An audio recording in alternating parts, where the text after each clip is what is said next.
Hello and welcome back to another episode of Vikings Happy Hour, sponsored by Lake Monster Brewing, That's Badass Wood Art, and Eastside Jiu-Jitsu. Remember to use promo code CT Pocket for 20% off any one item at that'sbadasswoodart.com. And while you're here and listening, like and subscribe. We're just, I think, like two subscribers away from 3,000. Once we hit that point, we'll do a giveaway for a custom Skol piece by That's Badass Wood Art. Hey, Ryan, and check it out. Look it up back I know. there. It's right Yeah, behind mine you. finally came in. Randy Moss. Yeah. You were I'm debating. really excited about it. Luis did a really good job, and I put a Google review. You can probably read out there too. But quick, I think he estimated it was going to be like 6 to 8 weeks or whatever. Because again, these are all custom. Like unless you get like a pre-made one that he maybe just has sitting there. If you send him a custom order, obviously it's going to take some time. He's got a lot of orders coming in, and I think he got it to me in like 5 weeks. So he definitely beat good. the time frame. And I couldn't be happier with it. It's fantastic. Eventually, I'm going to get a new setup in my office, and I'll probably do all my shows from there. But for now, he comes out for the shows and then probably back. I don't know if I want to let him stay on the mantle all the time, but we'll see. So before we get to grading the Vikings draft picks, you were between that sign and what other one? Because it wasn't just that one. Yeah, well, so I had a couple. Randy Moss is my favorite player of all time. Surprised, not an Oklahoma player actually. Wow. So it's Randy Moss. He's the one that got me to fall in love with football. So I had a couple different options. I had one of him making a catch over, I can't remember who it was, but anyways, it was a really good catch one. Mm-hmm. And then you obviously have the Randy Moss moon. Which is pretty common, but my favorite generation or the era of Randy Moss was when he had the big fro, and so I looked up Randy Moss fro, and this is a picture I found on there. It's him kind of winking and giving a thumbs up to the photographer, and yeah, it's just perfect. I just love it. I'm so happy. It looks cool. I still don't have one. I need to get one. It's on my to-do list this summer before Luis continues to get more busy and that timeline gets longer. But yes, if you have not yet, folks, go use that promo code, get 20% off, and get yourself some badass wood art. Let's grade. I'm not super big on grading just because they haven't touched the field. We don't know how they're going to translate. The hit rate on draft picks in general is pretty low, but knowing what we know about the draft class, I thought it'd be a good opportunity for us to get on here, chat about the grades for the entire draft, and then each individual selection. We can say why we came up with that grade. And by the way, if you're listening, put your grades in the comments. I want to see them. Ryan wants to see them. And we'll go in and comment on what we think your grades are. So let's start with not the first overall pick, but our first pick in the first round, wide receiver Jordan Addison. What are you giving that as a grade? I'm going to give that one an A, and the reason why is you're looking at a huge positional need. Kwesi even said it in his press conference after the pick that the fall, or not having Adam Thielen here anymore is leaving quite a big void in our offense. And yes, we have KJ, and they are excited about KJ, but you need to have another individual who can get separation, who can create separation in those one-on-one scenarios, because oftentimes this player is going to be playing one-on-one. And so having probably the best, probably the best, if not the second best separator in this class, just from a short to intermediate and even deep perspective, it really feels that need. You look at some of the consensus big boards in terms of, and again, these are all just projections, right? But he was number 1 or number 2 on almost everybody's list. Now, of course, there's a couple that he had on 3. I had him at 4, but probably because of some bias, he probably should have been at least at 3. But I let my bias creep in. And so when you look at it from all of those perspectives, right? Yeah, it's a position of need. It's a high value position, so we're not wasting this pick on a low value positional player. it checks all the boxes. It's the type of receiver we want in this position. Again, my only slight concern, the reason why it's not an A plus, is because of that slight frame. If I am a little concerned on how maybe that translates to NFL, it hasn't affected like Devonta Smith that much. I comped him to Calvin Ridley. I don't think Okay. it's really Okay. affect him all that much in the NFL. You can get by, away from, or he can get by with having that as a deficit if he can work through his game, be better with his footwork than he already is. Great college production as well. I mean, he's just a fantastic player. What were your thoughts? Yeah, so I do give it an A plus, and well, I went back and forth because with Jackson Smith and Jigba falling, it would have been cool to maybe see them move up to be aggressive and try and get someone like him. But my guess is the value of trading up plus the player you're going to get probably didn't equal out. Same with trading back. You know that we heard they got trade offers to move back with the Chiefs and the Saints, and it just didn't outweigh the value they had for Jordan Addison.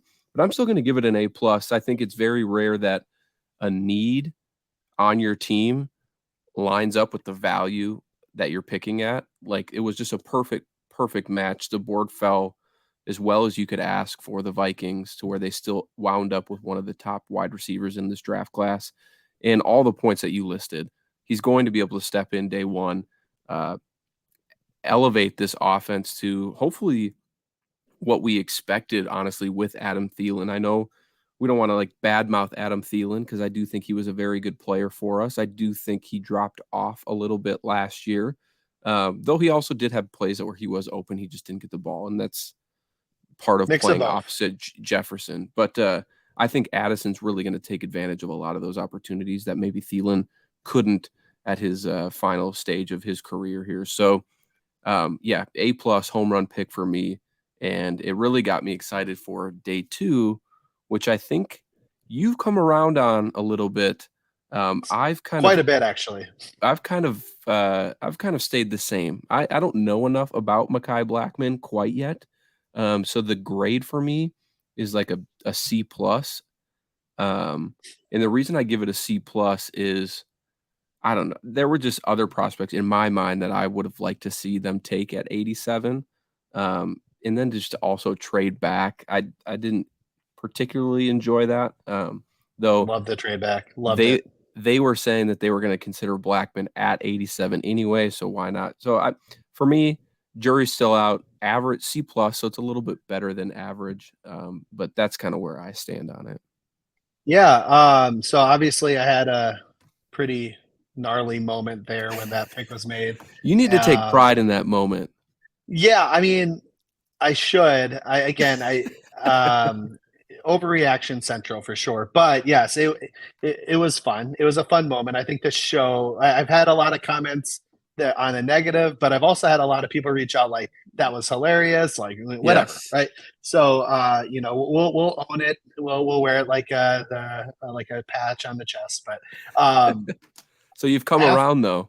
I've come around. So obviously, I didn't know much about him. Like I said on the show live at that moment, you see him kind of flash a little bit here and there while watching other players. I watched a lot of Thule Mhm.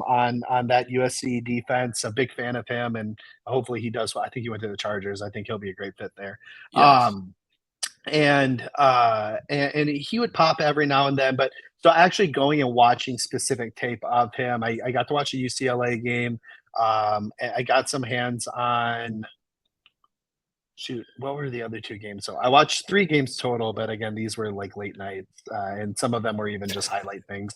But and he popped more than I thought he initially did. And, I really enjoy some of the stickiness that he has in coverage and some of the attitude he plays with. Mhm. Me and my DBs, I like him to be dogs. I wouldn't say he's a dog per se, but he's definitely got a little bit of that in him. Maybe like my dog, like Banks, a medium sized dog. He's not like a pit bull or nothing, but um, and yeah, I mean, he stays in phase with his receivers. He's got like he's pretty quick and got quick hips Yeah. and being able to break off like his sprint. and come back to the ball on like those deep in routes and or not in routes, but comeback routes and things like that. He had a really excellent interception against UCLA. I think it was Okay. second quarter, like mid second quarter, where he even got pushed off. I tweeted this one. He even gets pushed off. And he's able to get recover, get back in the play, make an interception, and make a little bit of a play. So like Okay. he's got some skills. You had mentioned pre-show. He does get a little grabby, which is a little concerning. And then again, when we go back to our grades, right? You look at some of the players on the board. Adabuare was somebody I was really excited about, and we didn't take him. Darius Rush was Yep. another player, but like our show on Sunday, Jason brought out a great point, and I think he got that point from Flip. Is you you know if you get so enamored with specific players because you do these mock drafts and you just mock them to you so often and whatnot, that sometimes you get like tunneled into specific Yep. players. And again, there's players that are on the board that maybe you just didn't have time to get to. Makai Blackman for me was one of those guys. I just didn't really get around to watching him enough.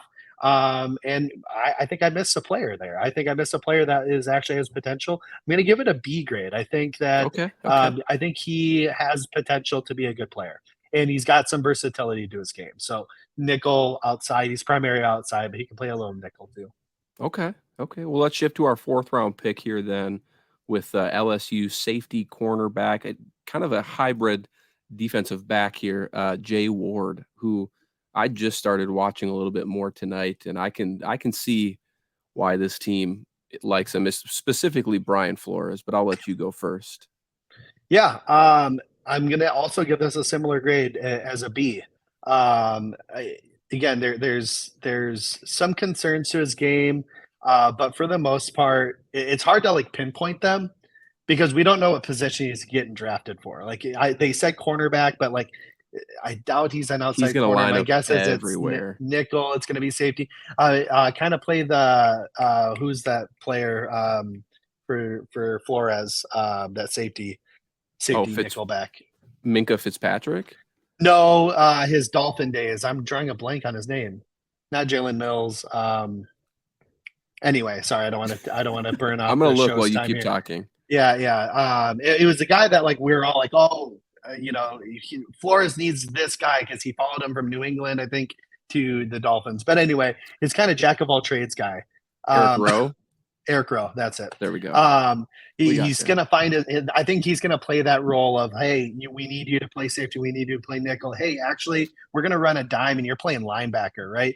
He's got Hmm. that ability to kind of flex into any specific role that you maybe need him to. And I Yeah, love that because I don't expect what round did we take him in? Fifth? four. I think it was Fourth. fourth. Okay. Fourth round. I don't expect a fourth rounder to like play heavy minutes, right? At least until he can show that he can. Caleb Evans did that last year. Yeah, I was gonna say we Um, say that, but we saw it last year with the Caleb Evans. These they're yeah, and I think sorry to interrupt, but I think one no, thing that we're not thinking about is just the difference in Donatel uh, to Flores, and the fact that I think Flores has shown in his career a willingness to play younger players, whereas Donatel did not want to play the younger guys. Like, look how right. long it took Asamoah to get on the field when every time he was out there, he was flashing. Yep. Um, so Very good point. I think that we could really see, Makai Blackman and Jay Ward play meaningful minutes, pretty early on. Yeah, I mean, absolutely. And then so he's got that versatility, he's got the flexibility, but even you were talking about it when you were watching one of his games just earlier today. He's blitzing, right? Yep. You said he took a offensive lineman one on one. Did he win that rep? No, he didn't, but Well, but he still, made an effort. yeah. Well, but if he's taking out an offensive lineman, that's probably opening somebody else up to make a play, right? Correct. Yep. So, Things that don't yeah, show up on the stat sheet for sure. exactly, exactly. So, I'm excited about the pick. Again, I'm not an A, right? Like, but again, he's a fourth round pick. I think he provides good flexibility. He's worst case scenario, he's going to be a really good special teamer, probably. So, yeah, good pick. Yeah, I like it as well. Uh, Again, I'm very hesitant to give A grades out, especially the deeper into the draft we go. But I think a solid B, like to your point. Things that stood out to me, obviously, we talked about his position versatility. He's his read and react ability is stood out to me in the games that I watched. He closes in on the ball very, very quickly, very instinctive player. And one of the other things that I noticed, which was really funny. I almost clicked away from the play because I just didn't think he was at the outside boundary corner, and I didn't think he was going to, be a part of a running play. And he gets away from his assignment, darts towards the middle of the field like a missile, and just pops the quarterback on a QB run. And I'm like, that's what we need. That's the feistiness that this team missed last year. We didn't have that. So um, I was I was pretty impressed with some of the film I've watched on him thus far, and I'll continue to watch more to get a better feel for who he is as a player. But yeah, solid B grade for me. So uh moving to the fifth round here, we got three more guys to go. Nose tackle.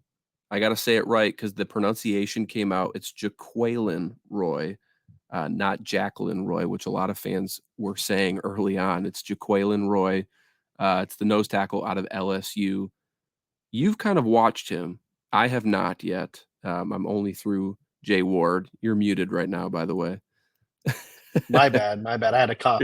Um, yeah, I watched him a little bit early in the process. I knew that D tackle was going to be a need of ours, and so I was looking at guys like him, Gervin Dexter, just kind of some of the mid round guys, Coburn, Ojomo, and I liked him early on with some of the raw skills he has.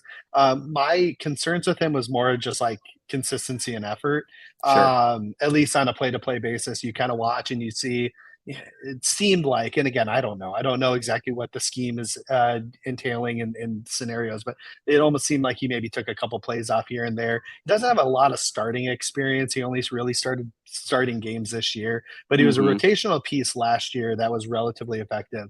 So what he brings to the table is a pretty strong ability to push the pocket, ability to get after the passer a little bit. Didn't finish all that much in college, but again, creating hurries and creating pressures up the middle is a huge thing, especially in an offense like this, that Yep. we are sending guys from all over the place in blitzes. Did I say offense? I meant defense. Defense like this, yeah. So I like what he can bring to the game there. Again, I want to make sure that Flores is able to get that feistiness out of him, that down to down contribution from him versus taking plays off here and there. My guess, probably a rotational guy at best, if not probably even maybe a redshirt year this year. Just because we do have not great depth there, but we have Yeah. players that have contributed solidly in the NFL. So I'm excited. Hopefully he surprises and plays more. I get given the fact that we did trade up. Now I'm not 100% convinced we traded up for him. There's talk that maybe we traded up for DTR, Yep. and then after we did that, Cleveland traded up ahead of us with the guys on the clock and made the pick. But with all things considered, with the trade up, and I don't mind the trade up process. It's more or less just okay. This player is solid, but I'm going to give this a C plus or Yeah. C plus somewhere in there. I think I agree. I think based on everything I've heard, and again, have not yet watched him, but I'd probably give it a C, maybe even a C minus, just given the trade up part of it. But he seems like a very raw prospect. He's got that physical presence and appears to have some good athleticism. So maybe there's something there that you But can. and then his athletic testing was like poor, like really I know, poor. but on So film it but it's shows weird because different. on film it shows. Yeah, exactly. Yeah, yeah, it's strange. I think he's got some potential pass rush upside, and he looked to be like a good run defender. But to your point, probably a rotational defensive lineman. But who knows? Maybe they can tap into something that no one else could, and we're looking at a solid starter. So, we Yep. never know with these players. That's the best part about it. So, Yep. It's C a lottery. I'll give it a C minus for now. Two more left to go. Quarterback Jaron Hall out of BYU. We talked a lot about him yesterday in our show with the rest of the guys, so we don't have to spend too much time on him. But what's your grade for Jaron Hall? Yeah, I would say, I like him. I like the tools that he has. His size is maybe a little bit of a concern, but you're finding more and more of these quarterbacks who are a little bit smaller, 6 foot, being able to succeed in the NFL. With his athletic upside, I think that if you're making a play at a quarterback at that position in the draft, it's a smart idea to go with the upside pick versus Yeah. the like pocket passer pick, in my opinion, just because you might be able to untap some potential there. Age is like, okay, you're 25, but like I'm Mhm. not really that concerned because if you end up being a good player at quarterback, you're playing to your 35. 10 years of a position at this late in the round or this rate in the late in the draft, Yeah. great value there. So I'm going to give it a solid B plus just because I Okay. think process was really well. Yeah. It was a really good process there, I'm a little and I like lower the on it. player himself. Yeah, I'm a little lower on it. I'd give it a B minus. It, it's not a needle mover for me. You're really just kind of throwing a dart and hoping it sticks, But which is it's something fine. that the other regime never did. They didn't Right. throw Well, those darts, and you they did don't one find the time and Russell they Wilsons, and you don't find the Dak Prescotts without throwing these darts. So, yeah, and I think to your point too, he's got the traits that you'd want to try and develop, and improve, and no better situation, right? I mean, I think with Kevin O'Connell here, and that coaching staff behind Kirk Cousins, I think all of that is just gonna be a potential perfect combination for him to really soak in as much knowledge as he can. I'm excited to see him in preseason and training camp. I think he'll be a fun player to watch, and I think fans will really enjoy him because, I mean, when we saw him at the Senior Bowl, he was kind of inconsistent, accuracy issues and whatnot, but when he had those wow plays, they were wow, and I think that's what yeah. stands out with Jaren Hall to me. And a couple last comments on that. I'm going to make two. Number one, he is not here. I saw on Twitter multiple times today. He is not here to be the quarterback of the future. No, Like he was not he drafted to be could the be, air. He could be. He absolutely could but be, but that was he's not the not drafted intention. as the heir apparent. Yes. He is drafted as a developmental quarterback, a guy with tools and a skill set that they think that they may be kind of, to your point, untap additional skills, additional tools, and fine tune some of those to make a high quality player that has a lot of the intangibles that we're looking for. Great leadership, really good teammate, all of that stuff, right? But Mhm. this, to your point, it's a complete dart throw, and they know that this isn't CJ Stroud. This isn't even Anthony Richardson, who's also a gamble in a sense. That those are QB of the futures. Yeah. Guys picked this late in the draft. No, they're not. Yes. And then the second comment I really want to say real quick too is I still am holding out hope that we go after Trey Lance. I don't think it's going to happen, You but never I'm know. holding out hope. You never I know. think I think I mean, there's a lot of time between now and training camp. We've even seen trades happen in training camp, Yeah. um, with no Hopefully not that late resolution. because we need the playbook Sure. and all that. But yeah. With no resolutions to Dalvin Cook and Zadarius Smith quite yet, anything is on the table, I think, as far as more additions to this team and free agency. Effective today at 4 o'clock, they can sign free agents, and not affect their compensatory picks for 2024. So every Yep. free agent is on the table there. So last draft pick, I know where you stand on this one, and I have to make sure I get the name right again because I was on a different show earlier and said Trey McBride, but it's Dwayne McBride, uh, Dwayne. Yeah. Trey is that tight end for the for the Cardinals. Cardinals. Yeah, Yeah. but what did you think on Dwayne McBride here in the 7th round? Yeah, I mean, honestly, this is kind of maybe overly optimistic, but I'm going to give it an A to an A plus. A I again, plus. when I look at it from the value, like if you take Dwayne McBride in with the pick that we took, Jay Ward, for example, in the fourth, right? Or the Makai Blackman. I wouldn't have been mad with the pick, knowing that we're likely coming off of Dalvin Cook anyway. And I think this is a really good player. But then you're getting like a B or a C, but Mhm. you're getting him this late in the draft. I think it was 7th round, right? The early Yep. 7th round. Yep. You're getting a player that I definitely do think could be a potential starter for us down the line. Obviously we re-signed Alexander Madison, so he's not going to have full time starting duties this year, but he's got juice and he's got great contact balance, and people want to knock him for his hands. that offense just doesn't throw to the running back. I'm not saying that he can, but I'm saying that we shouldn't knock him for an offense that just doesn't do it. Like the running back they had previous to him only had, like, career wise, only had like 20 targets his whole career or something like that, Yeah. or 20 catches. Well, So it's like in a it's just note on the something they pass don't do. catching, we had Damian Parson on earlier from the Draft Network, and he said the one thing that he's usually never concerned about with a prospect is just their ability to catch, because that's something you actually can train on and work Yeah, on. Like, you yeah, can jugs hit the machine. jugs machine all the time. Like, Yeah, this is a trait where, like, yeah, it may not be your strong point, but you can definitely develop this side of your game. So, yeah. again, I'm with you on that. I'm not super concerned. Yeah, and then so, like, obviously the only, like, other knock he had on him was he had some bumbling issues, and that will happen. Hopefully he can correct those, and again, with a NFL coach, maybe we're able to, lock that in just a little bit more. But again, you're 7th round pick, and you have starter, like, I mean, literally legit, like, we have starter level grades on this guy, right? So Mhm. I think for me, I think I had moved him up late in my process. I tweeted out, like, my rankings of top 10, and at the Yeah. time he was at 10. I think I moved him up a little bit to like 9 or 8 by the end of it. But also, even if I say top 10, that's in getting him in the 7th round. That's a really good value. Yeah, I'm with you on this one. I really like it. I was gonna go B plus. I didn't want to go full homer on the bit, but Sure. I a lot of the same things you shared. Some of the clips I've watched of him were just super impressive, and I think, again, good process by the Vikings. We've seen time and time again the past handful of years, late round running backs turning into good performers on the field. I think a perfect example is last year with the Chiefs and Isaiah Pacheco.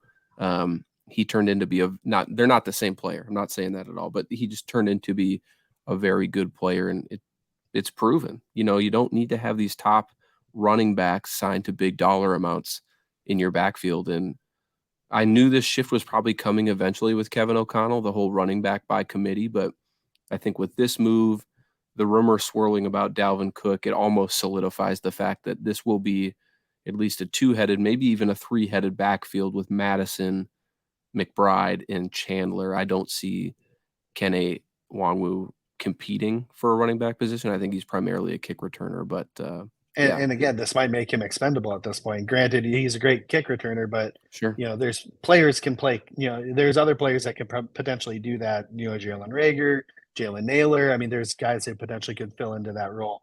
Yeah, And if he performs well this year, we might be able to get off Madison contract a year early.